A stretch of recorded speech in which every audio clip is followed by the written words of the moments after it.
যেমনটা আপনারা শুনছিলেন, মিজান ভাইয়ের ভিডিও দেখতে দেখতে অনেক মানুষ কিন্তু তার খাবার খাওয়ার জন্য, দেখার জন্য আসে। অবশ্যই আপনারাও আসবেন, আসলে অবশ্যই আপনাদের কাছে ভালো লাগবে, ক্লিয়ার হবে। আপনার নাম কি ভাই? আমার নাম হাফেজ মাসুদ হাসান। আপনারা কতজন আসছেন? আমরা 3 জন আসছি। 3 জন আসছেন।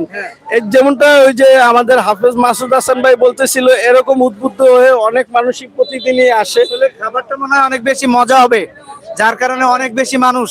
এত মজা না হলে তো অনেক মানুষ আসার কথা ছিল না। আর আমরা ভিডিওতে দেখেছি যে মিজান ভাই অনেককে লাঠি নিয়ে দৌড়ায়, এরপরে বাঁশ নিয়ে দৌড়ায়।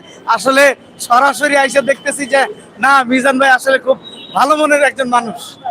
উনি আসলে ওরকম না, কিন্তু যারা অতিরিক্ত মনে হয় ডিস্টার্ব করে তাদেরকে ভাই মাঝে মাঝে একটু বাঁশ লাঠি দিয়ে দৌড় দেওয়ায়, এই আর কি। যাই হোক, অসংখ্য ধন্যবাদ আপনার মূল্যবান